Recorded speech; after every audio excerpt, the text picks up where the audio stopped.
দুপুর গড়িয়ে বিকেল হয়েছে। আকাশের সূর্য হাঁটি হাঁটি পা করে ইতিমধ্যে পশ্চিমের দিগন্ত রেখায়। কিছু সময় পরেই বড় লাল টমেটোর মতো আকার নিয়ে সে অদৃশ্য হয়ে যাবে দিগন্তের অপর প্রান্তে। বোধিসত্ত্ব তার অফিস ঘরে বসে বসে জানলা দিয়ে সেই অপরূপ শোভা দেখছিল। বোধিসত্ত্ব পেশায় একজন প্রাইভেট ডিটেকটিভ, বয়স 28। এর মাঝেই ও বেশ কয়েকটা জটিল কেস সমাধান করে ফেলেছে। বোধিসত্ত্ব যখন বাইরের প্রকৃতি দেখতে ব্যস্ত, এমন সময় ওর সামনের টেবিলে রাখা টেলিফোনটা তারস্বরে বেজে উঠল। ফোনের শব্দে ধ্যান ভাঙল তার। সূর্যের দিক থেকে দৃষ্টি সরিয়ে টেলিফোনের দিকে দৃষ্টি নিবদ্ধ করল সে। তারপর টেলিফোনের রিসিভার কানে উঠিয়ে বলল, হ্যালো, বোধিসত্ত্ব স্পিকিং। কে বলছেন? ফোনের ওপাশ থেকে শোনা গেল অনেকগুলো মানুষের সম্মিলিত কণ্ঠস্বর। তারপর শোনা গেল একটা পুরুষ কণ্ঠস্বর। বোধিসত্ত্ব, আমি বরুণ বলছি। বরুণ বোধিসত্ত্বর বন্ধু ও একই সাথে সহকারী। ওরা দুজনে মিলেই শুরু করেছিল এই ডিটেকটিভ এজেন্সিটা। বোধিসত্ত্ব বলল, হ্যাঁ বরুণ, বল, কি খবর তোর? আর কোথায় এখন তুই? আজ তো অফিসেও এলি না যে। এত কথা বলার সময় নেই এখন বোধিসত্ত্ব। তুই এখনই একবার ভবানীপুরের পদ্মপুকুর লেনে চলে আয়। এখানে একটা খুন হয়েছে। খুন হয়েছে শুনে বোধিসত্ত্ব ডিটেকটিভ মাথাটা যেন সজাগ হয়ে গেল। ও বলল, তুই ওখানেই থাক, আমি আসছি। আর সময় নষ্ট না করে অফিসে তালা ঝুলিয়ে বেরিয়ে পড়ল। ওর অফিসের সামনেই ওর বাইকটা দাঁড় করানো ছিল। বোধিসত্ত্ব সেটাতেই চেপে বসল। তারপর বাইকটা স্টার্ট দিল। আপাতত ওর গন্তব্য ভবানীপুর পদ্মপুকুর লেন। বোধিসত্ত্ব যখন ভবানীপুর পৌঁছলো তখন সন্ধে ঘনিয়েছে। চারিদিক ছেয়ে গেছে চাপচাপ অন্ধকারে। পদ্মপুকুর লেনে যেতেই বরুণের সাথে দেখা হলো বোধিসত্ত্বর। বরুণের চোখে মুখে কেমন উত্তেজনার ভাব। বরুণকে দেখে বাইক থামালো বোধিসত্ত্ব। বরুণ গুরুগম্ভীর গলায় বলল, আয় আমার সঙ্গে। বোধিসত্ত্ব বাইকটা এক সাইডে দাঁড় করিয়ে বরুণের পিছু পিছু চলতে লাগলো। কিছু দূর চলার পর ওরা একটি ছোট্ট উঠোনে এসে উপস্থিত হলো। বোধিসত্ত্ব দেখল বিয়ের উৎসব সম্পন্ন করার জন্য বাড়িটাকে বেশ সুন্দর করে সাজানো হয়েছে। চারিদিকে বেলোয়ারি ঝাড় ঝুলছে। একটা চাঁদোয়া দিয়ে সমস্ত উঠোন আচ্ছাদিত করে রাখা হয়েছে। তার নিচেই একটা ঢালা বিছানা পাড়া ছিল। সেই বিছানার একপাশে পাত্রের বসবার স্থান নির্দিষ্ট করা হয়েছে।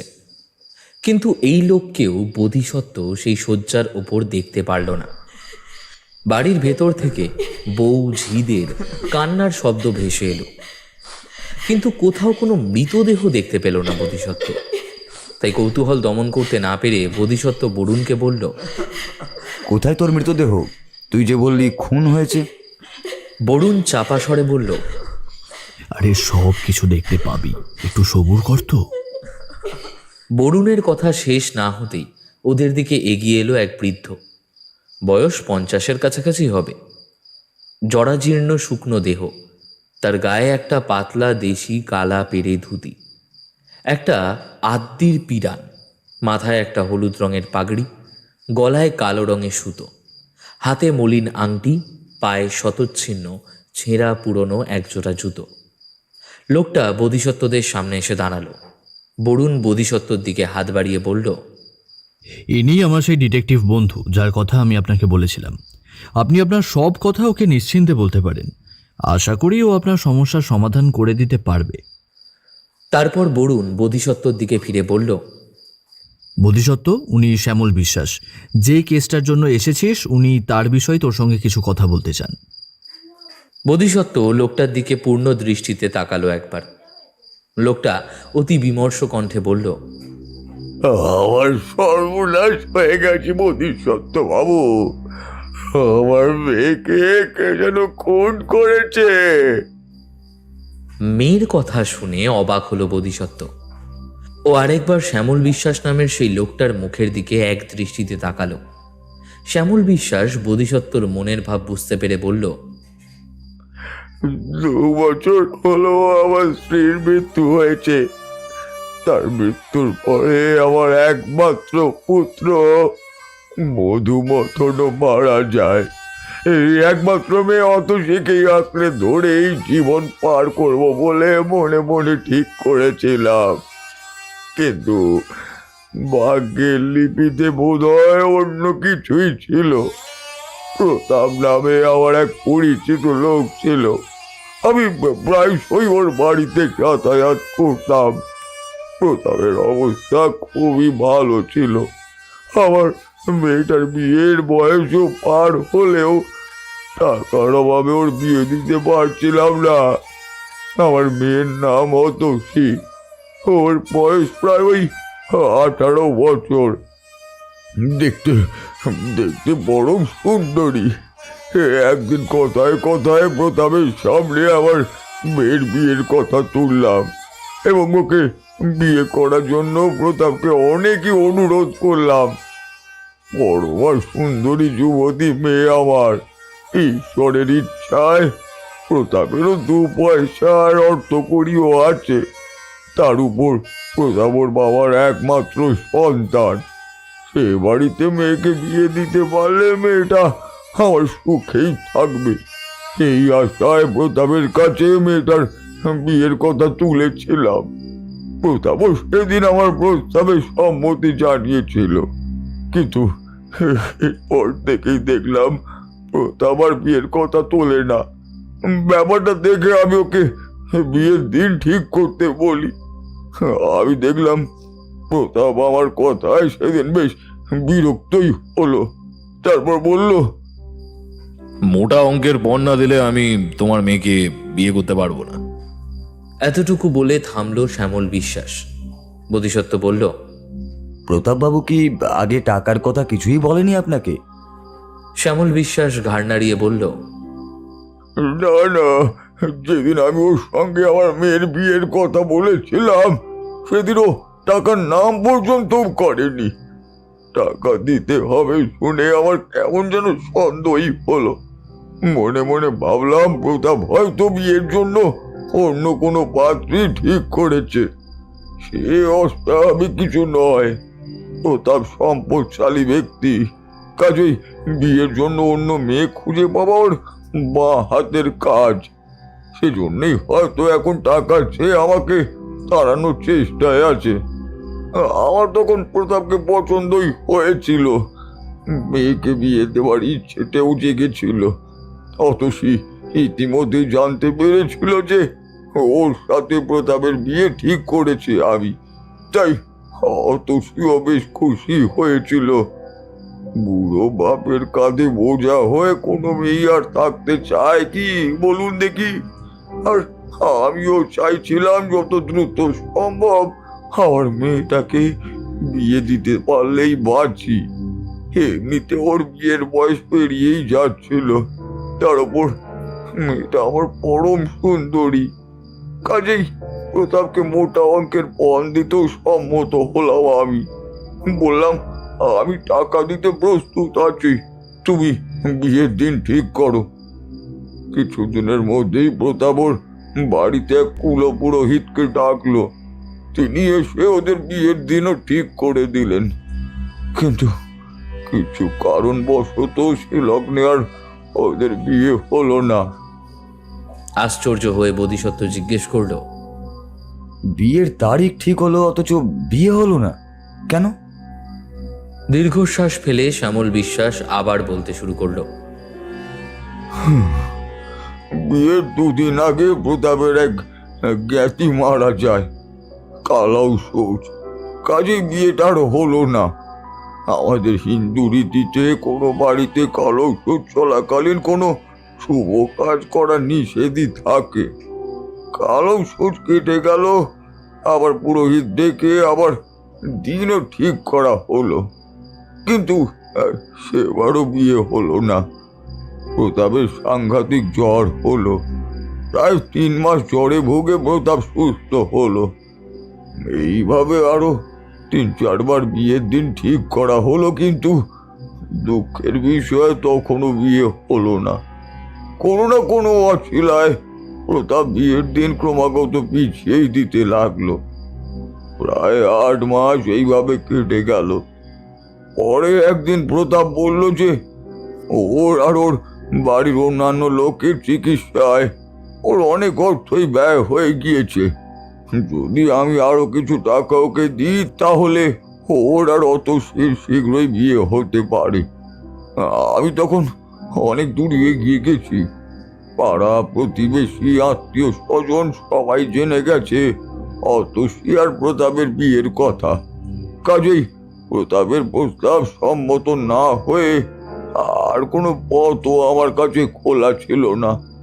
বোধহয় প্রতাপ ভেবেছিল আমি আর টাকা দিতে রাজি হব না। কিন্তু যখন আমি তার সেই প্রস্তাবেও সম্মত হলাম তখন প্রতাপ আরো বেশি বিরক্ত হলো। মুখে বলল সমস্ত টাকা অগ্রিম দিলে তবেই বিয়ে হবে। আমিও নাছোড় বান্দা। পরদিনই বেশ কিছু টাকা এনে প্রতাপের হাতে দিলাম। প্রতাপ খুশি মনে সেটা গ্রহণ করলো, কিন্তু কোনো রসিদও দিল না। আমি লজ্জায় পড়ে কোনো রসিদও চাইলাম না। হাজার হলেও প্রতাপ আমার ভাবি জামাতা। তবে যখন টাকা দেই সেই সময় সেখানে 3-4 জন লোকও ছিল। তারাই সাক্ষী স্বরূপ ছিল আর কি। সেই যাই হোক, টাকা পেয়ে প্রতাপ আবার বিয়ের 3 তারিখ ঠিক করলো। আজই সেই দিন। বেলা 5টার সময় কয়েকজন মাত্র বরযাত্রী নিয়ে আমার বাড়িতে উপস্থিত হলো প্রতাপ। ভাবি জামাতা বাড়িতে প্রবেশ করার পরেই একটা ভয়ানক গোলযোগ কানে এলো আমার। একটু পরেই অন্দর ঘরের দিক থেকে চিৎকার কান্নার ধ্বনিও শুনতে পেলাম। মনে একটা কেমন আতঙ্ক অনুভূত হলো। আমি সেসব শুনে বেশ অবাকই হলাম। বর বা বরযাত্রীর বসার স্থান পর্যন্ত করা হয়নি। কি করব, কোথায় প্রতাপকে বসতে দেব সেই ভাবছি। এমন সময় বাড়ির ভেতর থেকে এক প্রতিবেশী মহিলা কাঁদতে কাঁদতে আমার কাছে এসে বলল আমার মেয়ে অতসীকে কি যেন খুন করেছে। বাড়ির মেঝের বাটিতে নাকি পাওয়া গেছে চাপ চাপ রক্ত। মহিলার কান্নার শব্দ শুনে আরো কিছু প্রতিবেশীরাও ছুটে এলো। বাড়িতে লোকে লোকারণ্য হলো। অতসীর মৃত্যু সংবাদে দুঃখ হওয়া তো দূরের থাক, প্রতাপতি রাগী ও কর্কশ্বরী বলে উঠল, আমি অতসীর মৃতদেহ দেখতে চাই। কেমন করে, কেই বা অতসীকে খুন করলো? আপনি বা এখনো থানায় খুনের সংবাদ দেননি কেন?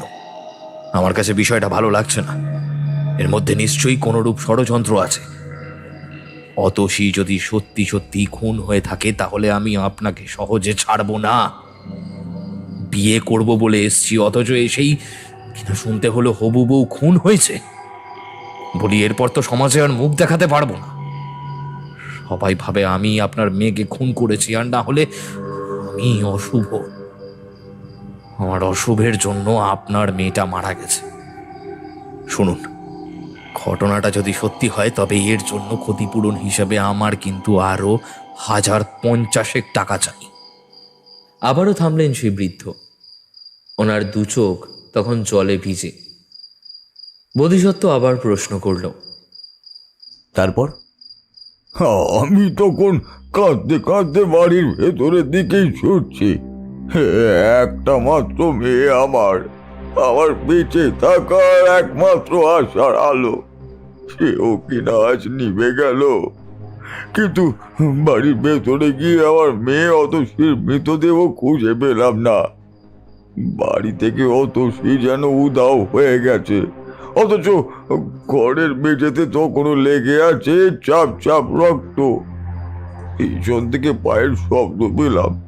দেখলাম প্রতাপ কয়েকজনকে সঙ্গে নিয়ে বাড়ির ভেতরে চলে এসেছে অতসীর মৃতদেহ দেখবে বলে। আমি পিছন ফিরে কান্না ভেজা গলায় বললাম, আমার মেয়ের মৃতদেহ খুঁজে পাচ্ছি না গো প্রতাপ। আগে তার সন্ধান না করে কেমন করে থানায় সংবাদ দেব? আর যদি তোমার ইচ্ছে হয় তুমি এখনই সংবাদ দিতে পারো। আমি একা বুড়ো মানুষ হয়ে কোন দিকে দেখবই বা বলো দেখিনি। আমার কথা শুনে কি মনে করে প্রতাপ তখনই সেখান থেকে বিদায় নিল এবং তৎক্ষণাৎ পরবেশ ত্যাগ করে চলে গেল বিয়ের আসর ছেড়ে। তাই আমি তোমার কাছে উপস্থিত হয়েছি। এখন তুমি আমার একমাত্র ভরসা বাবা। অতসী যদি বেঁচে থাকে তবে তাকে খুঁজে তুমি বের করে দাও। আর অতসী যদি বেঁচে না থাকে তবে অন্তত আমার টাকাগুলো ফেরত পেতে চাই। তোমাকে এই দুটো কাজ আমি দিলাম বাবা। তোমার অনেক নাম ডাক শুনেছি। আশা করছি তুমি এই তদন্তের ভারটা নেবে। ওই ধুরন্ধর প্রতাপের কাছ থেকে আমার টাকাগুলোকে উদ্ধার করে দাও বাবা। বোধিসত্ত্ব সব শুনে শ্যামল বিশ্বাসকে আবার জিজ্ঞেস করলো, আচ্ছা শ্যামলবাবু, এই প্রতাপবাবুর বাড়িটা কোথায়? প্রতাপের বাড়ি ওই শিয়ালদহের কাছে।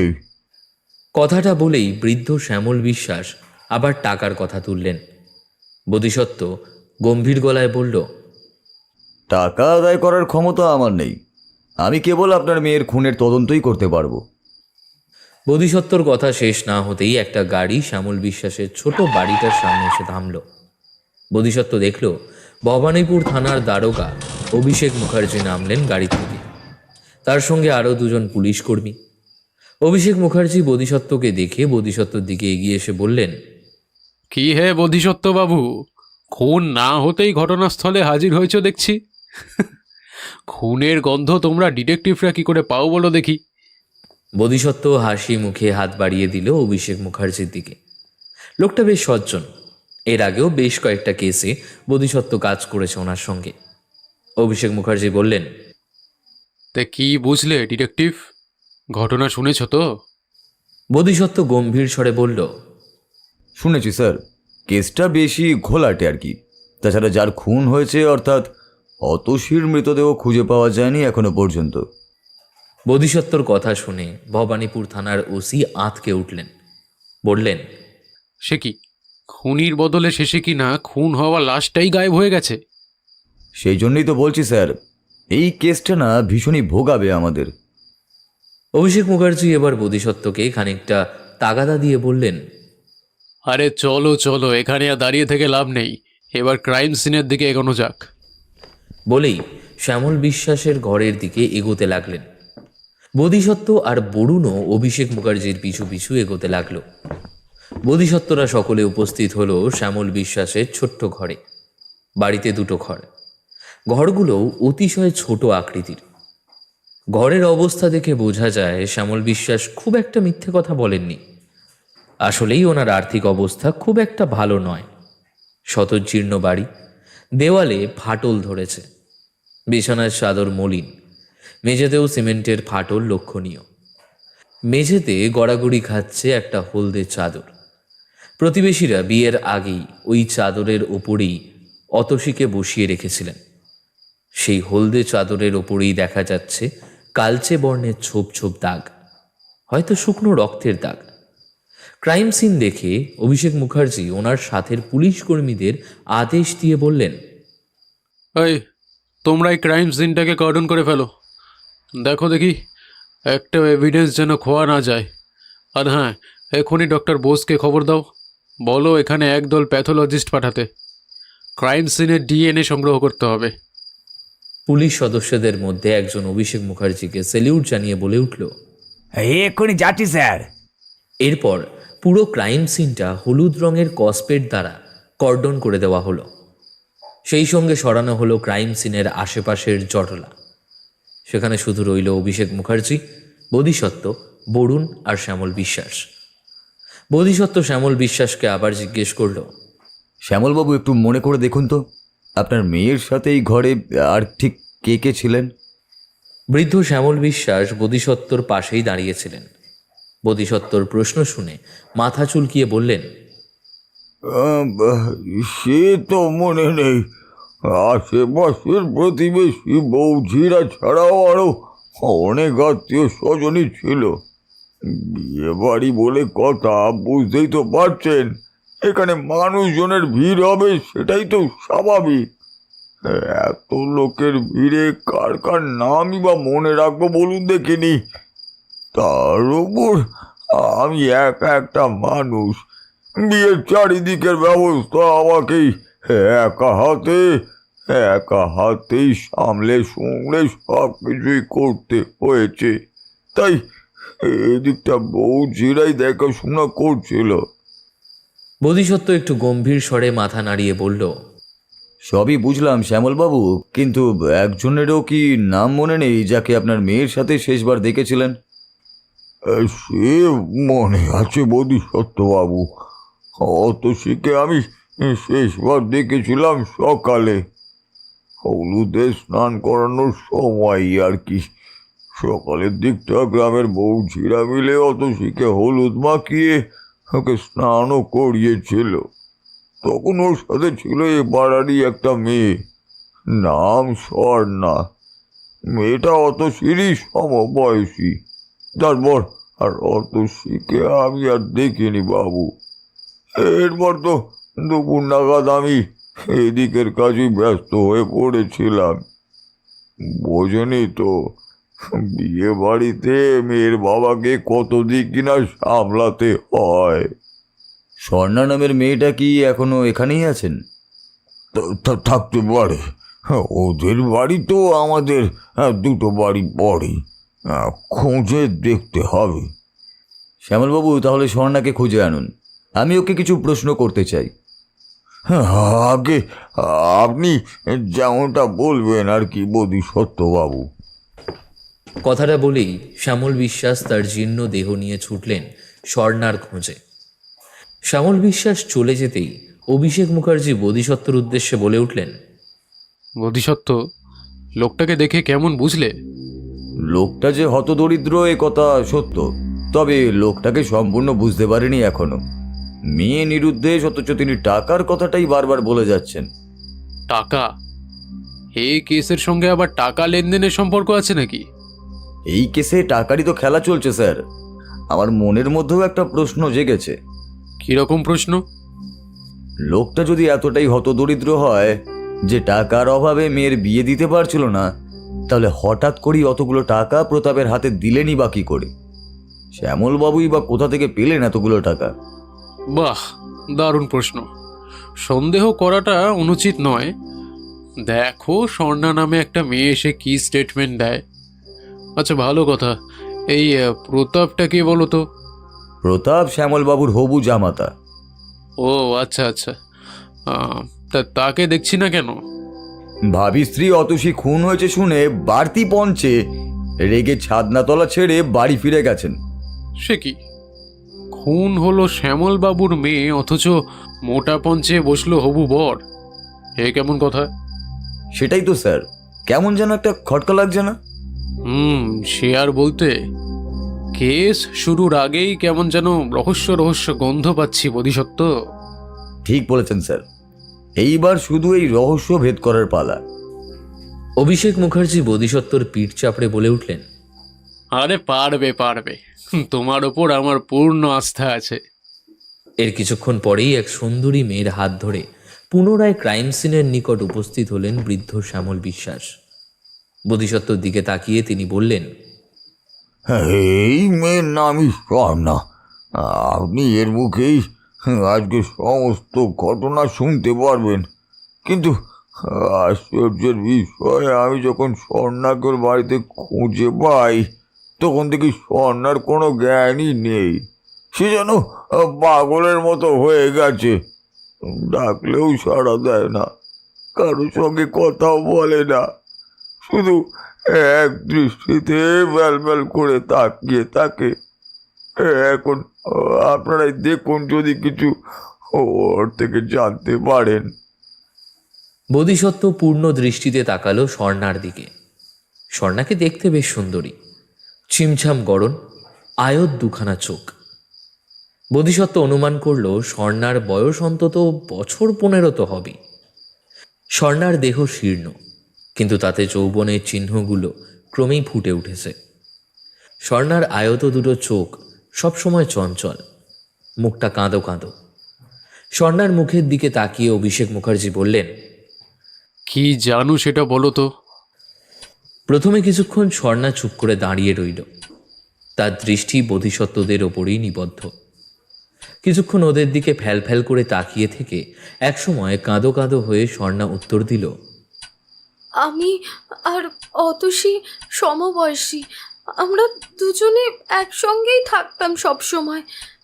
সকালের দিকে অতসীকে হলুদে স্নান করিয়ে ঘরের পাটিতে বসিয়ে দেওয়া হয়। আমিও বসেছিলাম ওর সাথে। বড়রা ততক্ষণে বাড়ির উঠোনে হলুদ খেলায় মেতে উঠেছে। ঘরে আমরা দুজন ছাড়া আর কোনো লোকজন ছিল না। হঠাৎ অতসী আমাকে বলল যে ওর এই বদ্ধ ঘরে দম বন্ধ হয়ে আসছে, ও একটু বাইরের খোলা বাতাসে যেতে চায়। বরযাত্রী আসতে তখনও অনেক দেরি, তাই আমিও ওকে আর বাধা দিলাম না। এমনিতেই মেয়েটার ওর চেয়ে 10-12 বছরের বড় একটা ছেলের সঙ্গে বিয়ে হচ্ছে, তাই ওর মনটা খুব খারাপ ছিল। আমরা গেলাম বাড়ির ওই পেছনের দিকটাতে, কারণ বাড়ির বাইরে তখন অনেক লোকজন জড়ো হয়েছে। কে না কে দেখে ফেলে কে জানে, তাই পিছনের দিকটাতেই গেলাম আমরা। কাউকে না বলে অমন করে বাইরে গেলাম বটে, কিন্তু আমাদের দুজনেরই না গাটা কেমন যেন ছমছম করতে লাগলো। বাড়ির পিছনের দিকে ছিল একটা পুকুর, সবাই তার নাম দিয়েছে পদ্ম পুকুর।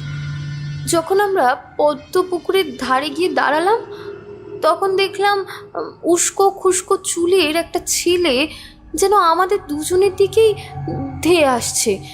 ছেলেটা কাছে এলে দেখলাম সে আমাদেরই দিকে কটমট করে তাকিয়ে আছে। আমরা দুজনেই বেশ ভয় পেয়ে গেলাম ছেলেটার অমন দৃষ্টি দেখে। আমাদের সঙ্গে চোখাচোখি হতে সে হঠাৎ করে হাঁটু গেড়ে বসে পড়লো অতসীর সামনে। তারপর অতসীর হাত ধরে হাউ মাউ করে কেঁদে কেঁদে বলল, অতসী, আমাকে একা ছেড়ে যেও না অতসী, আমি সত্যি তোমাকে ছাড়া বাঁচবো না অতসী, প্লিজ। অতসী দেখলাম আগের মতোই শক্ত হয়ে দাঁড়িয়ে আছে। ছেলেটা তখনও অতসীর হাত দুটো শক্ত করে ধরে আছে, কিন্তু অতসী শক্ত গলায় বলল, আমি আপনাকে আগেও বলেছি যে আমার পক্ষে এখন কোনো কিছুই করা সম্ভব নয়। আপনি আমার হাতটা ছেড়ে দিন। আজ আমার বিয়ে, বাড়ি ভর্তি লোকজন, কখন কে দেখে ফেলে কে জানে। দোহাই আপনার, আমার এত বড় ক্ষতি আপনি করবেন না। ছেলেটা এতক্ষণ চুপ করে অতসীর সব কথা শুনছিল, কিন্তু অতসী থামতেই সে তড়াৎ গতিতে উঠে দাঁড়ালো। তারপর অতসীর হাতটা আরও শক্ত করে ধরে হুঙ্কার দিয়ে বলে উঠল, তুই আমার না হলে অন্য কারোর হতে পারবি না। হয় তুই আজ আমার বউ হবি, নয়তো কারোর হবি না। কথাটা বলেই অতসীকে টেনে নিয়ে যেতে লাগলো। আমি আর অতসী মিলে যখন ওকে বাধা দিতে গেলাম, ঠিক তখনই পেছন থেকে কেউ একজন আমাদের দুজনের নাকে একটা কাপড় ধরলো। তারপর সেই কাপড় থেকে বিশ্রী কটু গন্ধ আসছিল নাকে। অল্প কিছুক্ষণের মধ্যেই আমাদের দু চোখ ঝাপসা হয়ে এলো, চলার গতি হলো টলমলে। তারপরেই আমি আর অতসী উভয় সমস্ত কথা ভুলে গেলাম। অতসীর বিয়ের কথা, কোথায় এসেছিলাম, বাড়ির কথা, এমনকি নিজেদের অস্তিত্ব পর্যন্ত ভুলে গেলাম আমরা। রইল কেবল সেই ছেলেটা। ওর সাথে সেই অবস্থাতেই আরও কয়েকজনকে দেখতে পেয়েছিলাম আমি। আমরা ওদের হাতের খেলনা হয়ে গেলাম। সে আমাদেরকে যা বলতে লাগলো আমরা অনায়াসে তাই করতে লাগলাম। প্রথমে সে আমাদেরকে পদ্মপুকুর ছেড়ে আরও কিছুটা দূরে নিয়ে গেল। সেখানে একটা গাড়ি ছিল, আমরা সহ আরও 7 জন সেই গাড়িতে উঠলাম। কতক্ষণ পরে বনের ভেতর একটা ভাঙা বাড়ির দরজার সামনে এসে সেই গাড়িটা থামলো। আমরা সবাই সেই গাড়ি থেকে নেমে সেই বাড়ির ভেতরে প্রবেশ করলাম। দেখলাম একটা প্রকাণ্ড ঘরের মধ্যে 3 জন ষণ্ডা মতন লোক এক দৃষ্টিতে সামনের দিকে তাকিয়ে আছে। 3 জন লোকের মধ্যে একজনকে দেখতে অতি ভয়ানক, অপর 2 জনকে তার চেলা বলেই মনে হলো আমার। আমাদের পায়ের শব্দে সেই ভয়ানক লোকটা উপর দিকে মুখ তুলে তাকালো এবং ছেলেটাকে দেখে ঈষৎ হেসে 2টো চেয়ার ইশারা করে দেখিয়ে দিল। ছেলেটিও তার ইশারা বুঝতে পেরে আমাদের 2 জনকে সেই 2টো কাঠের চেয়ারে বসতে বলে আর নিজে আমাদের সামনে দাঁড়িয়ে থাকলো। কতক্ষণ সেইভাবে কাটলো বলতে পারবো না, কিন্তু কিছুক্ষণ পরেই অপর 2 চেলা অতসীর হাত ধরে সেখান থেকে ওকে নিয়ে গেল। আমি চিৎকার করে কেঁদে উঠলাম, কিন্তু আমার চিৎকারে কেউ কোনো ভ্রুক্ষেপ করলো না। আরো কিছুক্ষণ সেইভাবেই কেটে গেল। তারপর দেখলাম অতসীর অচেতন দেহ সেই 2 চেলা মিলে ঘরের ভেতরে নিয়ে এলো। অতসী তখন অচেতন, ওর চোখ বন্ধ করে কেমন যেন ঘুমন্ত মানুষের মতো হয়ে আছে।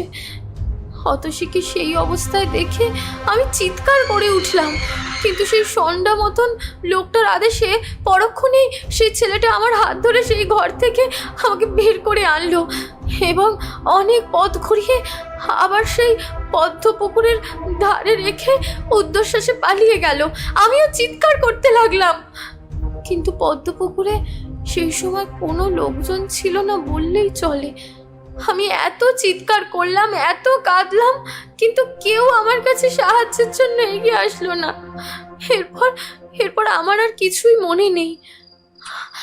আমি তারপরে কি করে কেমন করে আবার অতসীদের ঘরে গেলাম আর ওই পাটিতে বসে পড়লাম, আর সেখানে বসে কি করেছি কিছুই জানি না। আমি যখন রাত হলো তখন বর এসে উপস্থিত হলো, তখন আমার জ্ঞান হলো। আমি তখন সমস্ত কথা খুলে বললাম আমার মাকে। এক নিঃশ্বাসে এতগুলো কথা বলে থামলো স্বর্ণা। রীতিমতো হাঁফাচ্ছে সে। এক দৃষ্টিতে বোধিসত্ত্বর মুখের দিকে তাকিয়ে রইল সে। বোধিসত্ত্ব স্বর্ণাকে জিজ্ঞেস করল, ছেলেটার বয়স কেমন হবে? এই 26-27 বছর হবে। দেখতে কেমন? দেখতে শ্যামবর্ণের, মাথায় এক রাশ ঝাঁকড়া চুল। আর কি কিছু মনে আছে? স্বর্ণা একটু ভাবল, তারপর বলল, হ্যাঁ, মনে পড়েছে। ছেলেটার বাম গালে একটা লম্বা কাটা দাগ আছে। বোধিসত্ত্ব এবার বৃদ্ধ শ্যামল বিশ্বাসকে জিজ্ঞেস করল, আচ্ছা, আপনার মেয়ের গায়ে কি কোনো অলংকার বা গয়না কিছু কি ছিল? আগে হ্যাঁ, বেশ কিছু স্বর্ণর গহনা অতসীর গায়ে ছিল। আপনি তো কিছুক্ষণ আগেই বলেছিলেন যে আপনার আর্থিক অবস্থা খুব একটা ভালো নয়, তাহলে আপনি এতগুলো টাকার গয়নাই বা কোথা থেকে পেলেন? আমি আপনাকে সব কথাই সত্য বলছি গোবধি সত্যবাবু। আমি অত্যন্তই দরিদ্র, কিন্তু বিয়ের 2 দিন আগে আমার বাড়ির আত্মীয়গণ এখানে এসেছিলেন। তাদের মধ্যেই অনেকেই বড় লোকের স্ত্রীও ছিল। ওরাই জোর করে ওদের গয়নাগুলো অতসীকে পরিয়েও দিয়েছিল। তাছাড়া আমার মৃত স্ত্রীরও কিছু গয়না পেয়েছিল। ওর মায়ের বাড়ি থেকে সেগুলো ছিল অতসীরই গায়ে। আমি এখন ধন্যে প্রাণে মারা গেলাম গো বাবু। আত্মীয়দের গয়নাই বা কি করে ফেরত দেবো তাই ভাবছি। আমার যে আর আত্মহত্যা করা ছাড়া আর কোনো পথই খোলা রইল না। আচ্ছা, এই অঞ্চলে কি আপনার কোনো শত্রু আছে? বোধিসত্ত্বর প্রশ্ন শুনে শ্যামল বিশ্বাস কিছুক্ষণ চিন্তা করলেন, তারপর বললেন, আমারই এক আত্মীয় আমার ঘর শত্রু ছিল। তার নিবাস ওই গ্রামেই ছিল, কিন্তু 1 বছর হলো সে কোথায় নিরুদ্দেশ হয়ে গিয়েছে সে কেই বা জানায়। শুনেছিলাম সে নাকি এখন দেশ বিদেশে থাকে, বহু পৃথিবী জুড়ে নাকি ঘুরে বেড়ায় সে। আপনার সেই শত্রুটির নাম কি ছিল শ্যামলবাবু? আগে আগে ও হরিহর দাস। আচ্ছা শ্যামলবাবু, আপনার মেয়েকে কোনো ছেলে কি কখনো বিরক্ত করতো, কিংবা আপনার মেয়ের কোনো ছেলের সাথে কি কোনো সম্পর্ক ছিল? না, আমার মেয়ের কোনো ছেলের সাথে সম্পর্ক ছিল না, তবে আশেপাশের এলাকার অনেক ছেলেই আমার মেয়েকে বিরক্ত করতো। কেন? আপনাকে তো আগেই বলেছি আমার মেয়ে অতসী রূপবতী ছিল, কাজে ছেলে পেলে আমার মেয়ের পিছু লেগেই থাকতো। কিন্তু আমার মেয়ে কারোর দিকে ফিরেও তাকায়নি কখনো। এতই যখন ছেলেরা পাগল ছিল, তাহলে আপনার মেয়ের নাকি বিয়েই হচ্ছিল না, বা আপনি দিতে পারছিলেন না, আর সেটাই বা কেন? সবাই অতসীকে বিয়ে করতে চাইতো এটা ঠিক, কিন্তু সাথে মোটা অঙ্কের পণের টাকাও চাইতো। তা দেওয়া আমার পক্ষে মোটেই সম্ভব ছিল না। তাছাড়া তখন তো অতসীকে বিয়ে দেব তারও কোনো ইচ্ছে আমার ছিল না। নেহাত প্রতাপকে ভালো লেগেছিল, তাই সেখানেই অতসীকে বিয়ে দেওয়ার জন্য স্থির করলেন, বুঝলাম। শুনুন শ্যামলবাবু, আমি এখানে দুটো সম্ভাবনা দেখছি। আমার মনে হচ্ছে যে ছেলেটি অতসীকে খুন করেছে সে হয়তো হরিহর দাসের ছেলে পেলে, আপনার পূর্বশত্রু। এতদিন কোনোভাবে সুবিধা করতে না পারায় আপনার উপর প্রতিশোধ নিতে পারেনি, তাই আজ আপনার মেয়ের গায়ে অনেক টাকার গয়না দেখে কৌশলে সেই ছেলেটাকেই পাঠিয়েছিল। আর তা না হলে আপনার মেয়ের হয়তো গোপন সম্পর্ক ছিল যার কথা আপনি জানতেনই না। হয়তো শেষ পর্যন্ত অতসী সেই ছেলেটার হাত ধরেই পালিয়েছে। আপনার প্রথম অনুমান সত্য হলেও হতে পারে, কিন্তু শেষের অনুমান মিথ্যে। আমার মেয়ে অতসী আমার মেয়েই নয় যেমনটা আপনি বলছেন। আমি শুধু এখন আমার মেয়েটাকে আর আমার টাকাগুলোকে ফেরত চাই। বললাম তো, আপনার মেয়েকে আমরা হয়তো উদ্ধার করতে পারবো, কিন্তু আপনার টাকার বিষয়ে কিছুই করতে পারবো না। ও নিয়ে আপনি অভিষেক মুখার্জি স্যারের সঙ্গেই কথা বলে নেবেন। সে যাই হোক, এখন বলুন তো, আপনার আর কোন আত্মীয় আছে বাড়িতে? আত্মীয়ের মধ্যে ভাগ্নি, ভগ্নিপতি আর দুঃসম্পর্কের 2জন দাদা আছে। বাকিরা বর বিয়ে ভেঙে চলে যাওয়ার সঙ্গে সঙ্গেই বাড়িও চলে গেছে। গয়নাগুলো কি আপনার সেই ভাগ্নির? আগে না, ওরা আমার মতোই দরিদ্র। অত টাকার গয়না ওরা পাবেই বা কোথায়? আপনার ভাগ্নির বাড়ি কোথায়? আগে ওই শিয়ালদা স্টেশন থেকে কিছু দূরেই। আপনার ভাগ্নির বাড়ি তো দেখছি ওই প্রতাপবাবুর বাড়ির কাছাকাছি। আগে হ্যাঁ, ঠিকই বলেছেন, সেজন্যই তো প্রতাপের বাড়িতে যাতায়াত ছিল আমার। আচ্ছা, তো আপনার সেই ভাগ্নি সেই সধবা না বিধবা? হ্যাঁ, ও সধবা। এই যে আমার ভগ্নিপতি আপনার সামনেই দাঁড়িয়ে আছে। কথাটা বলেই বৃদ্ধ শ্যামল বিশ্বাস একজন বলিষ্ঠ যুবককে দেখিয়ে দিলেন। শ্যামল বিশ্বাসকে আর কোনো কথা জিজ্ঞেস না করে বোধিসত্ত্ব এবার স্বর্ণার দিকে ফিরে বলল, আমাকে সেই ভাঙা বাড়িটাতে নিয়ে যেতে পারবে? স্বর্ণা কিছুক্ষণ কি একটা ভেবে উত্তর দিল, না, কোন রাস্তা দিয়ে সেই ছেলেটা যে আমাদের দুজনকে নিয়ে গেছিল সে কথা আমার কিছুই মনে নেই। তুমি তো বলেছিলে যে তোমরা গাড়ি করেই গিয়েছিলে সেই বনের ভিতর। হ্যাঁ, আমরা গাড়ি করে গিয়েছিলাম।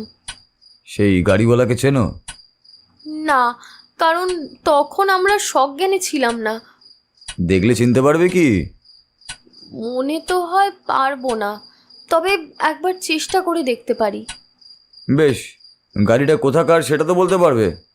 সে কথা আমি কি করে জানবো? বোধিসত্ত্ব আর কিছু জিজ্ঞেস করলো না স্বর্ণাকে। অভিষেক মুখার্জিকে বলল, স্যার, আমি একবার ওই পদ্মপুকুরটাকে দেখতে চাইছিলাম, আপনি কি আমাদের সঙ্গেই যাবেন? ভবানীপুর থানার ওসি অভিষেক মুখার্জি তখন ক্রাইম সিনটা ভালো করে আরেকটিবার দেখছিলেন। বোধিসত্ত্বর কথা শুনে বললেন, যাবে যখন চলো একবার ঘুরেই আসি। তখন বৃদ্ধ শ্যামল বিশ্বাসকে আশ্বাস দিয়ে তার কাছ থেকে বিদায় নিয়ে পদ্মপুকুরের উদ্দেশ্যে পা বাড়ালো তারা। তখনই শ্যামল বিশ্বাস আবার দৌড়ে এসে বোধিসত্ত্বর সামনে দাঁড়িয়ে থেকে কাঁদতে কাঁদতে বলল, আমি তোরে প্রাণে মারা গেলাম গো বাবু। এই দুঃসময় আমাকে সবাই মিলে অনেকই অপমান করছে। কেউ কেউ বলছে ওই স্বর্ণের গয়না ফিরিয়ে না দিলে আমাকে নাকি জেলে পাঠাবে, ভেঙে চুড়ে দেবে আমার সব ঘর ভিটে মাটি। আপনি আমার একটা উপকার করুন, যে ব্যক্তি অতসীকে খুন করেছে তাকে ফাঁসি দিন। এখন আমার মনে হচ্ছে যে আমার সেই পূর্ব শত্রুই অতসীকে খুন করে তার গায়ের সকল গয়নাগুলো আত্মসাৎ করেছে, কিন্তু সে আইনের হাত থেকে পালাতে পারবে না। আপনাদের চোখে ধুলো দেওয়া অত সহজ হবে না। আজ হোক বা কাল সে নিশ্চয়ই ধরা পড়বে। আপনি তাকে বাঁচে দিয়ে আমার অন্তরে জ্বালা কমান বাবু, অন্তরে জ্বালা কমান। এই বলে বৃদ্ধ শ্যামল বিশ্বাস আবারও কান্নায় ভেঙে পড়ল। বোধিসত্ত্ব এবং অভিষেক মুখার্জি অনেক সান্ত্বনা দেওয়ার পর তিনি কিছুটা শান্ত হলেন। বৃদ্ধ শ্যামল বিশ্বাস শান্ত হতেই বোধিসত্ত্বরা সেখান থেকে বাইরে বেরিয়ে এলো। বোধিসত্ত্বরা বাইরে বেরিয়ে দেখল ততক্ষণে রাত বেশ হয়ে গেছে। বোধিসত্ত্ব হাতের ঘড়িতে চোখ বুলিয়ে দেখল ঘড়ির কাঁটা তখন 10টা ছুঁই ছুঁই। অনেক লোকের বাস এখানে। পথের দুই পাশে নিয়ন বাতির আলো মিটমিট করে চলছে। দু একটা কুকুর পথের আবর্জনার কাছে দাঁড়িয়ে খাবার খুঁজছে, আর মাঝে মাঝে চিৎকার করে ঘেউ ঘেউ করে ডেকে উঠছে। কি হে বোধিসত্ত্ব বাবু, রাত তো বেশ হয়ে গেছে দেখছি। এখনো সেই পদ্মপুকুরে কিছু খোঁজ পাবে বলে তো মনে হয় না। তার চেয়ে বরং আগামীকাল সকালের দিকে একবার এসো, তখন দিনের আলোয় পুকুরের আশপাশটা ভালো করে দেখাও হবে, আবার আশেপাশের মানুষজনদের জিজ্ঞাসাবাদ করাও হবে। কি বলো? বোধিসত্ত্ব ভেবে দেখল অভিষেক মুখার্জির কথাটা ফেলে দেওয়ার মতো নয়। সত্যি আজ অনেক রাত হয়ে গেছে। এই ঘুটঘুটে অন্ধকারে তেমন কিছু দেখা যাবে বলে মনেও হয় না। তাই বোধিসত্ত্ব বলল, ঠিক আছে স্যার, আমিও সেটাই ভাবছিলাম। অভিষেক মুখার্জি বোধিসত্ত্বর পিঠ চাপড়ে আবার বলে উঠলেন, ঠিক আছে, তাহলে আগামীকাল সকালে আবার দেখা হচ্ছে। Good night. কথাটা বলে চলেই যাচ্ছিলেন তিনি। তারপর আবার পেছন ফিরে বললেন, তোমাদের কি ছেড়ে আসবো নাকি? বোধিসত্ত্ব মাথা নাড়িয়ে না সূচক সম্মতি জানিয়ে বলল, না স্যার, লাগবে না, আমাদের নিজেদের বাইক আছে, আমরা তাতে করেই চলে যেতে পারবো। বোধিসত্ত্ব অভিষেক মুখার্জিকে বিদায় জানিয়ে বরুণের দিকে বাইকের চাবিটা ছুড়ে দিয়ে বলল, এই তুই এখানে হ্যাবলার মতো দাঁড়িয়ে আছিস কেন? চল বাড়ি চল। তোর কি মনে হচ্ছে বোধিসত্ত্ব, এটা খুন না অপহরণ? দ্রুত গতিতে এগিয়ে চলেছে মোটর বাইকটা। বোধিসত্ত্ব পেছনে বসেছে। আজ চালকের ভূমিকা পালন করছে বরুণ। তীব্র বাতাসের ঝটকায় প্রথমে কিছুই শুনতে পেল না বোধিসত্ত্ব। সে কারণেই বোধহয় একটু চেঁচিয়েই বলে উঠল, কি বলছিস সেটাই তো শুনতে পারছি না। প্রত্যুত্তরে বরুণ এবার খানিকটা চেঁচিয়েই বলে উঠল, বলছি তোর কি মনে হচ্ছে, এটা কি খুন নাকি অপহরণ? বোধিসত্ত্ব এবার ভাষা ভাষা শব্দে শুনতে পেল বরুণের কথা। ও বলল, একদিক দিয়ে দেখলে এটা অপহরণ, কিন্তু আমার মন বলছে অন্য কথা। কি? আগেই কিছু বলতে চাই না, আগে আগামীকাল আমি চিরুনি তল্লাশি অভিযান চালাই, তারপর না হয় সবটা বলবো তোকে। আর এখন কথা বাড়াস না তো, দ্রুত এগিয়ে চল। বরুণ আর কথা বাড়ায় না, দ্রুত ছুটে চলে যায় অফিস ঘরের দিকে। কিছুক্ষণ পর বোধিসত্ত্বদের গাড়ি এসে থামল অফিসের সামনে। বোধিসত্ত্ব বরুণ দুজনেই নামলো গাড়ি থেকে। রাত তখন অনেক। আশেপাশের প্রতিটা বাড়ির আলো নিভে গেছে। সবাই হয়তো ইতিমধ্যেই পাড়ি জমিয়েছে সুখ নিদ্রায়। বরুণ বলল, আজ তাহলে আমি আসি। আচ্ছা আচ্ছা, বেশ বেশ, আগামীকাল বিকেল নাগাদ একবার অফিসে আসিস। ঠিক আছে। তারপর পিছন ফিরে ধীর কদমে এগিয়ে গেল নিজের বাড়ির পথে।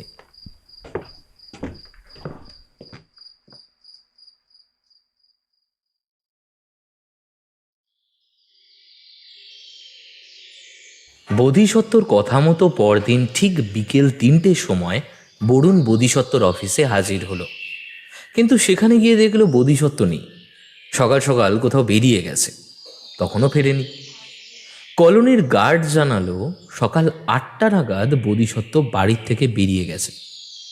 কি আর করা যাবে, বোধিসত্ত্বর ফিরতে যতই দেরি হোক এখানে অপেক্ষা করতে হবে ওর জন্য। এমন সিদ্ধান্ত নিয়ে বরুণ ঘরে রাখা চেয়ারে গিয়ে বসলো। বসে বসে গতকালের কেসটার ব্যাপারে ভাবতে লাগলো। কেসটা ইতিমধ্যেই ওকে বেশ আকৃষ্ট করেছে। বরুণ বুঝতে পেরেছে এবারের ভয়াবহ খুন খারাপি বা মারামারি আছে, কিন্তু কেসটা বেশ রোমাঞ্চকর। তাছাড়া এই কেসের সঙ্গে জড়িয়ে আছেন স্বয়ং অভিষেক মুখার্জি। শ্যামল বিশ্বাসের এই কেস এবং বোধিসত্ত্বর বিচার শক্তি, অনুসন্ধান পদ্ধতি ইত্যাদি নিয়ে ভাবতে ভাবতে কতটা সময় পেরিয়ে গেছে খেয়ালই করেনি বরুণ। চটকা ভাঙল ঘড়ির শব্দে। ঘড়িতে ঢং ঢং করে 4টে বাজতেই টেবিলের টেলিফোনটা বেজে উঠল। বরুণ টেলিফোনটা উঠিয়ে কানে ধরতেই শুনতে পেল, হ্যাঁ হ্যালো বরুণ, দ্রুত হাসপাতালে চলে এসো, বোধিসত্ত্ব সাংঘাতিক চোট পেয়েছে। পরের কথাগুলো আর কানে ঢোকেনি বরুণের। ও চটজলদি টেলিফোন নামিয়ে ছুট লাগায় হাসপাতালের দিকে। বরুণ হাসপাতালে গিয়ে দেখল সত্যি বোধিসত্ত্বর অবস্থা বেশ করুণ। হাতে আর মাথায় সাদা পট্টি জড়ানো, মুখেও বেশ আঘাতের লালচে দাগ। বরুণ এগিয়েই বলল, এই কি হাল হয়েছে তোর? কোথায় গিয়েছিলি? কি হয়েছিল? বোধিসত্ত্ব বেশ কষ্ট করেই বলল, বলছি এত অধৈর্য হোস না তো। স্যারও শুনতে চেয়েছিলেন পুরো ঘটনাটা, তোর জন্যই তো এতক্ষণ অপেক্ষা করেছিলাম আমরা। একটু শান্ত হয়ে বস, আমি সবই বলছি তোদের। বোধিসত্ত্বর কথায় খানিকটা শান্ত হলো বরুণ। বসল ওর বিছানার পাশেই। বরুণের বাম পাশে বসেছেন অভিষেক মুখার্জি। বোধিসত্ত্ব ওদের দুজনের দিকে তাকিয়ে বলতে শুরু করলো, একজন ভদ্রলোকের ছদ্মবেশ ধারণ করে সকাল 8টার একটু পরেই আমি বাড়ি থেকে বেরিয়ে যাই। অতি অল্প সময়ের মধ্যেই আমি পৌঁছে যাই পদ্মপুকুরের কাছে।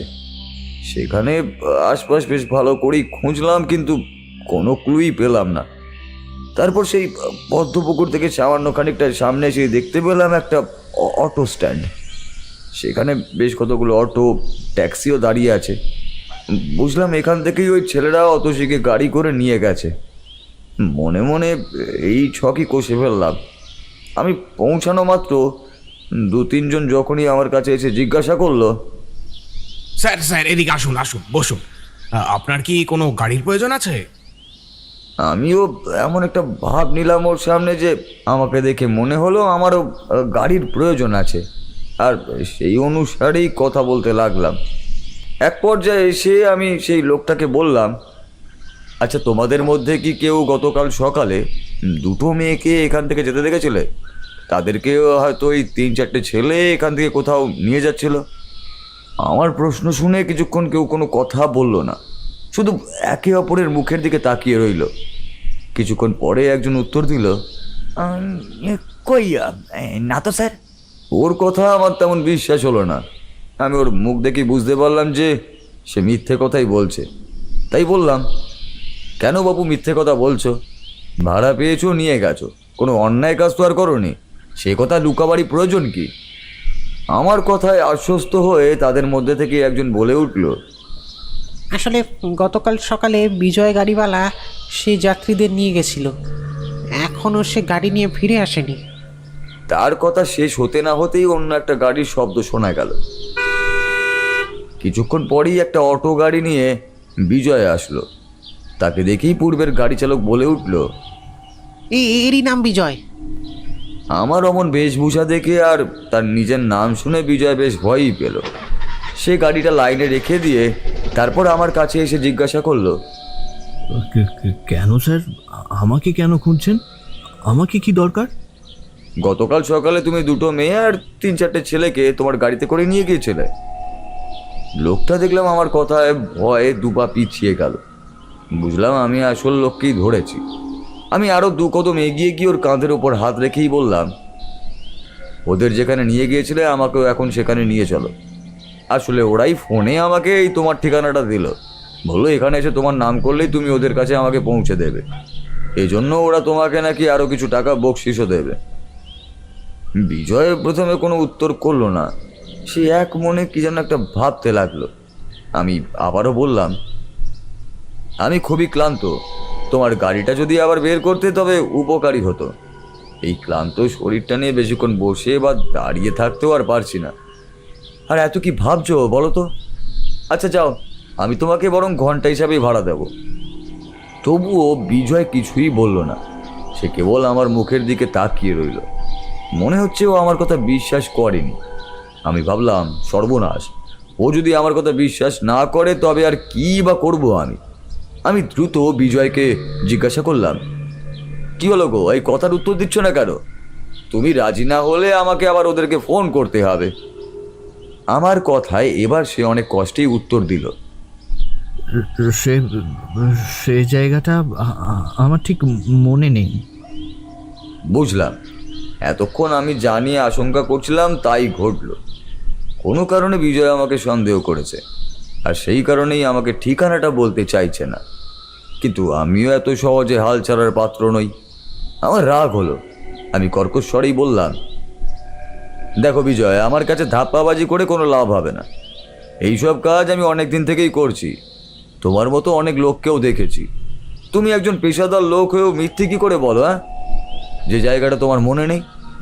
বিশেষ করে তুমি একজন পাক্কা ড্রাইভার, সেই সাথে ওই দলের একজন সদস্য। একবার যে স্থান দেখবে সে স্থান জন্মেও তোমরা ভুলবে না। আর আমার তাদের সঙ্গেই একটা ডিল হয়েছে। এখন যদি তুমি আমাকে ওদের কাছে না নিয়ে যাও তবে ডিলটা ক্যান্সেল হবে, আর তা হবে শুধু তোমারই জন্য। এবার বুঝে নাও তুমি এখন কি করবে। আমার রাগী কথায় কাজ হলো।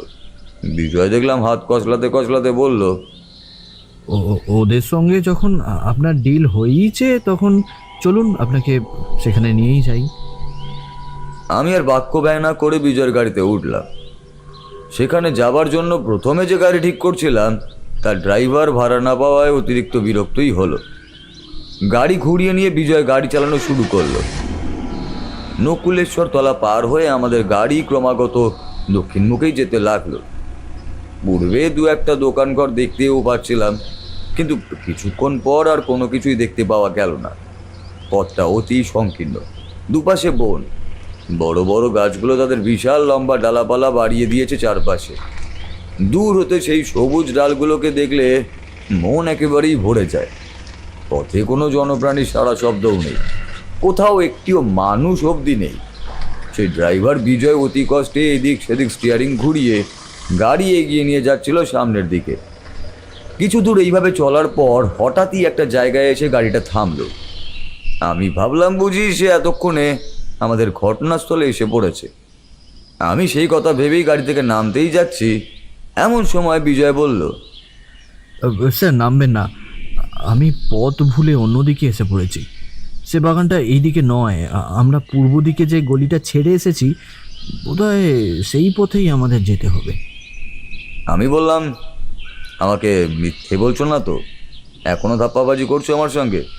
বুঝেছি, আমাকে এই ডিলটা ক্যান্সেলই করতে হবে। আমার কথা শুনে ড্রাইভারটা জোড়হাত করে বলল, স্যার আমার এমন সাহস নেই যে আমি আমার দলের কাস্টমারকে ঠকাবো। আমি সত্যি সত্যিই পথ ভুলে গিয়েছি, আমি রাস্তা চিনতে পারছি না। আপনি একটু গাড়িতে বসুন, আমি একবার দেখে আসি।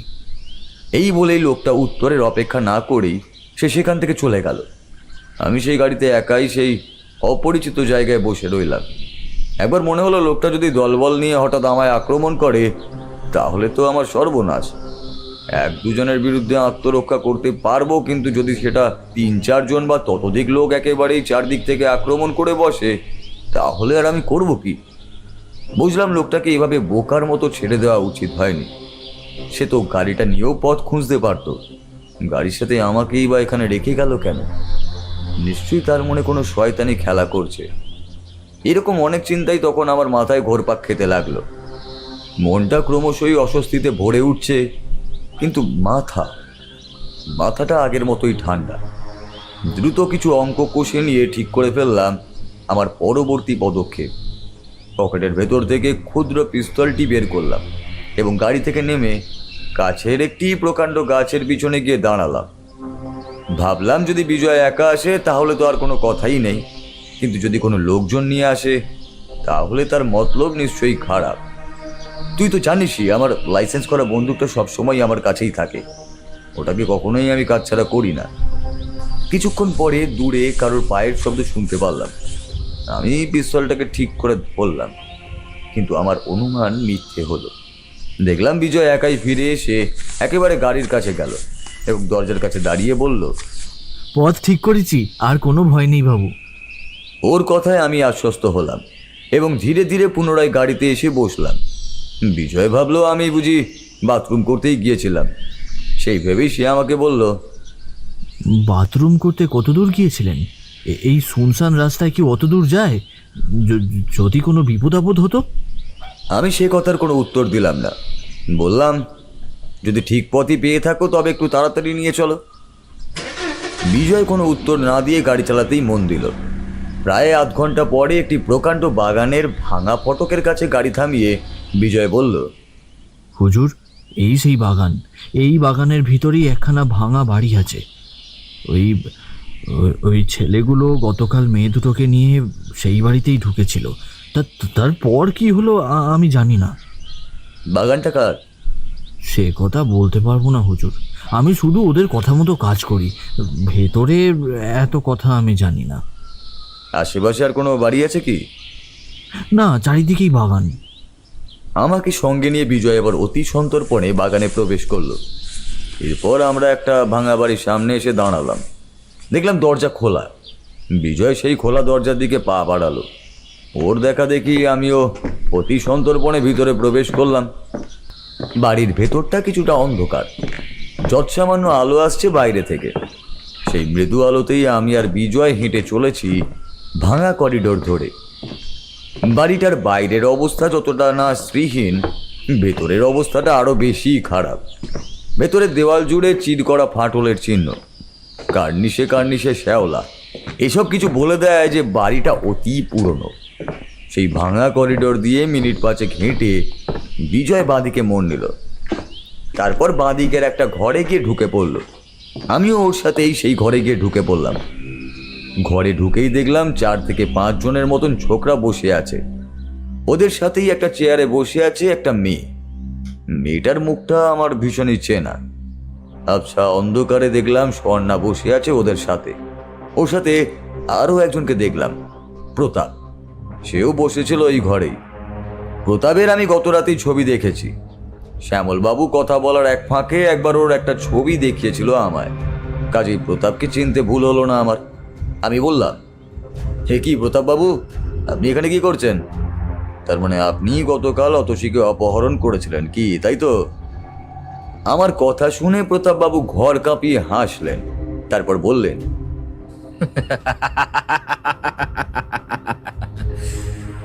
আসুন ডিটেকটিভ মশাই, আসুন, বসুন।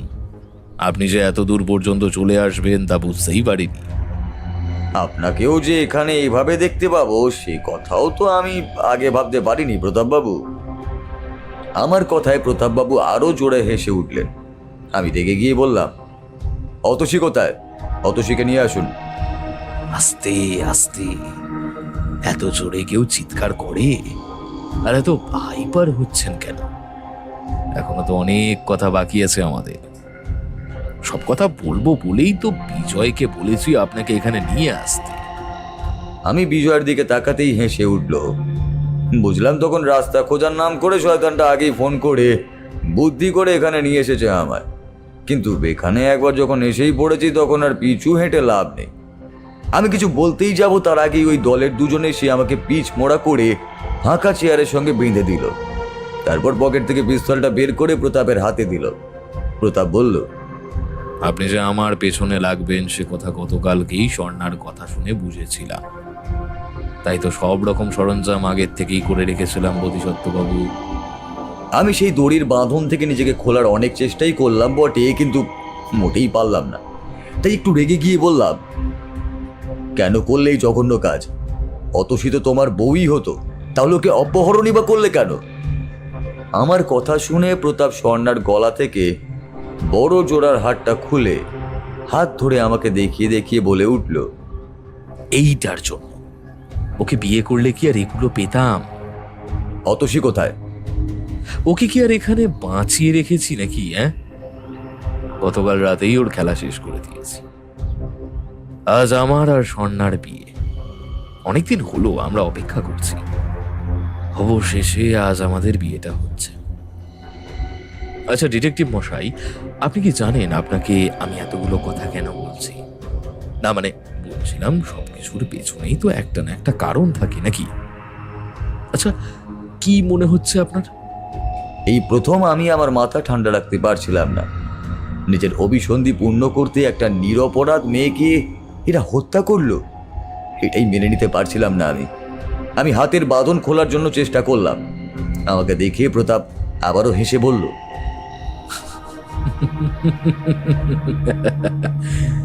বৃথা চেষ্টা করে লাভ নেই ডিটেকটিভ, ও বাঁধন খুলবে না।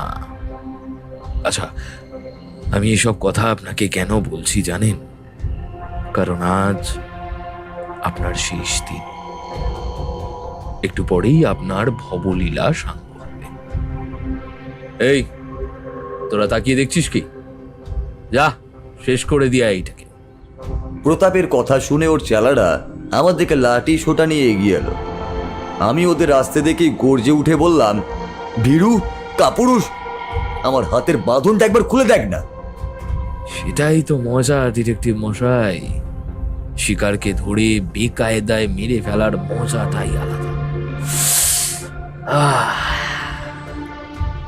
মারোকে। প্রতাপের কথা শেষ না হতেই ওরা আমাকে ওদের হাতের লাঠি দিয়ে বেধড়ক মারতে লাগলো। অনেকক্ষণ মারার ফলে আমার নাক মুখ দিয়ে তখন রক্ত ঝরছে। ভেবেছিলাম এই যাত্রায় বোধহয় আমি আর বাঁচবই না। ঠিক তখনই শুনতে পেলাম পুলিশের গাড়ির শব্দ। প্রতাপও চমকে উঠল। আসলে আমি সেখানে যাওয়ার আগেই স্যারকে আমার পিছু পিছু আসতে বলি। আমি আগে থেকেই এমনটা হবে সেটা আশঙ্কা করতেই পেরেছিলাম। প্রতাপকে নিয়ে আমার আগে থেকেই সন্দেহ ছিল। তার উপর গতকাল স্বর্ণার বলা ঘটনাটাও আমার ঠিক বিশ্বাস হয়নি। তাই আজ আমি সব ব্যবস্থাই করে গিয়েছিলাম সেখানে। আমি প্রতাপের ভয়ার্ত মুখ দেখেই বলে উঠলাম, তোর কি মনে হয় আমি কোনো বিকল্প ব্যবস্থা না নিয়ে তোদের ডেরায় ঢুকেছি? এবার কি করবি তোরা? স্যার আসছে, এবার তোদের সবাইকে আজীবন জেলের ঘানি টানতে হবে। আমার কথা শুনে ঘরের ভেতরে ততক্ষণে হুলুস তুলুস কাণ্ড শুরু হয়েছে। সবাই এদিক সেদিকে ছুটোছুটি শুরু করেছে, কিন্তু কেউই আর পালাতে পারল না। স্যার সময় মতো এসে সবাইকেই ধরে।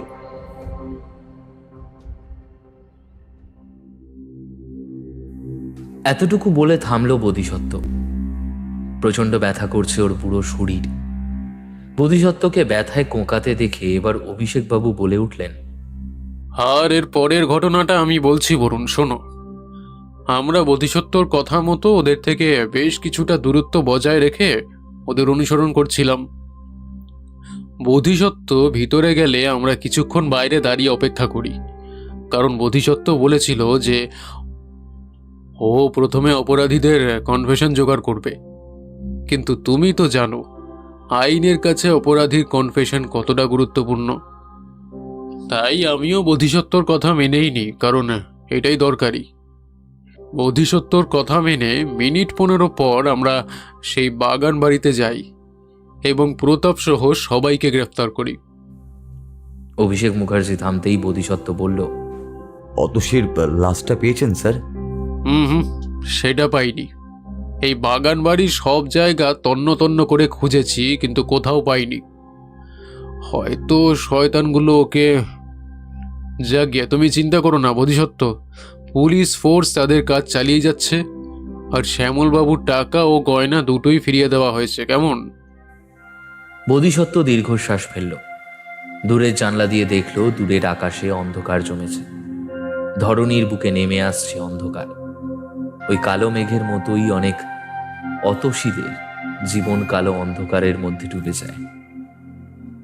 বোধিসত্ত্বর কেবল মনে হচ্ছে বোধিসত্ত্ব কেসটা সমাধান করলেও পরিশেষে ওর হারই হয়েছে। অবশেষে বোধিসত্ত্বর ঝুলিতে একটা হাড়ের মালা পড়ল। মাঝে মাঝে হারতে হয়, শিখতে হয়, এভাবেই তো অভিজ্ঞতা বাড়ে, তাই না?